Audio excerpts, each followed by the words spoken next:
हाँ रोलिंग है। मनोज जरांगे आरपारची लढाईची भाषा करत आहे.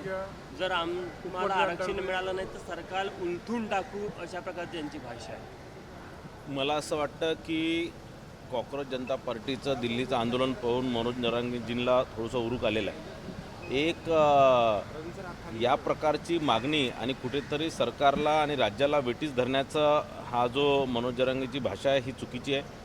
माझं त्यांना एकच सांगणं आहे की आरक्षण हे संविधानाच्या चौकटीत संविधानाच्या चौकटीत जे कायदे सरकारने किंवा देशाने बनवले त्याच याच्यात आरक्षण मिळतं. कुठेही असं जोर जबरदस्ती सरकार पलटून देणार, असं करून देणार आणि म्हणजे काय तुम्ही काय अराजकता पसरवणार आहे काय, तर या प्रकारची भाषा यांनी करू नये. यांचे जे काही जे कथित ॲडवायझर आहे हे मला असं वाटतं जरांगे पाटील साहेबांना चुकीचं मार्गदर्शन करतात आहे. त्यांना संविधानाच्या संदर्भातला अभ्यास त्यांनी करावा, त्यांनी आरक्षणाच्या संदर्भात अभ्यास करावा आणि त्यांनी ही जी लढाई आहे, कारण जात वैधता प्रमाणपत्र असणार, कास्ट सर्टिफिकेट असणार, हे सगळं सुप्रीम कोर्टाने ज्या ज्या वेळेस निर्देश दिले त्या त्या हिशोबानेच ते दिलं जातं. मला असं वाटतं ही लढाई यांची रस्त्यावरची नाही तर ही सुप्रीम कोर्टामधली लढाई आहे. त्यांनी आपले चांगले वकील लावावं, चांगलं युक्तिवाद करावं आणि आपल्या समाजाला न्याय मिळवून द्यावा. कुठेतरी त्यांचे जे सल्लागार आहेत ते चुकीचं सल्ला देतात म्हणून मनोज जरांगे वेगवेगळ्या भूमिका घेतात असं मला असं वाटतं. त्यांचे अनेक सल्लागार आहेत, ते वेगळ्या वेळेस वेगवेगळ्या भूमिका घेतात, वेगवेगळे त्यांना मार्गदर्शन करतात आणि म्हणून मला असं वाटतं की या प्रकारचं स्टेटमेंट ते नेहमी करत असतात.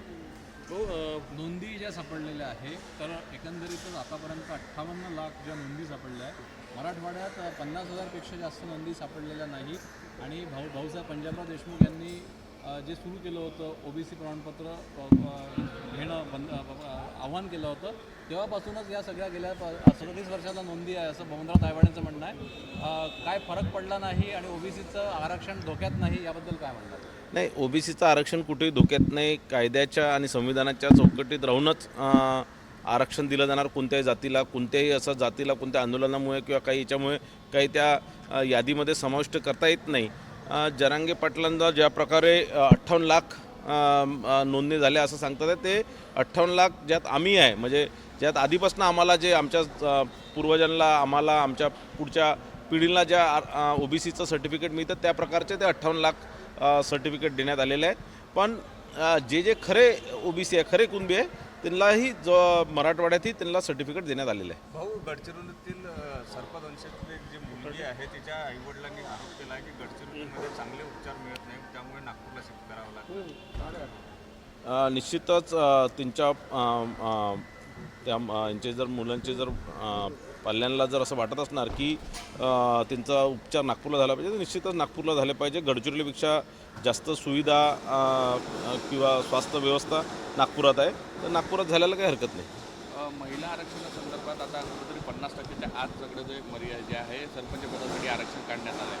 त्यामुळे महिलांसाठी आरक्षण देताना कशा पद्धतीने काढलं जावं हा प्रश्न समोर आलेला आहे. काय केलं पाहिजे असं त्या आयोगासमोर? नाही, बघा असं आहे की 1% कमी जास्तही असलं तरीही पक्ष आपल्या आपल्या स्तरावर ओपन जागेतनंही महिलांना आरक्षण देऊ शकतात, महिलांना लढवू शकतात. मला असं वाटतं याच्यात खूप पेच निर्माण न करता एक समान सगळ्यांना न्याय देऊन निवडणूक आयोगाने निवडणुकीसाठी पुढे गेले पाहिजे. कारण मागच्या वेळेस याच प्रकारचा पेच निर्माण झाला होता आणि 3-3, 4-4 वर्ष स्थानिक स्वराज्य संस्थेच्या निवडणुका झाल्या नव्हत्या. सरपंच पदासाठी जे जाहिरात निघाली होती त्यामध्ये 512 जे आहे ते ओबीसी मधले कमी झाले, ते खुल्या प्रवर्गात गेले. त्यामुळे ते खुल्या प्रवर्गात गेल्यामुळे महिलांसाठी आता निश्चितीकरण करताना ते खुल्या प्रवर्गातून द्यावं का असाही प्रश्न आहे. नाही, तर महिलांना खुल्या प्रवर्गातून निश्चितच देऊ शकतो. कारण जे खुले प्रवर्गात त्यातील 50% म्हणजे 33% आरक्षण आहेच. तर मला असं वाटतं त्यात काही असं चुकीचं नाही आहे.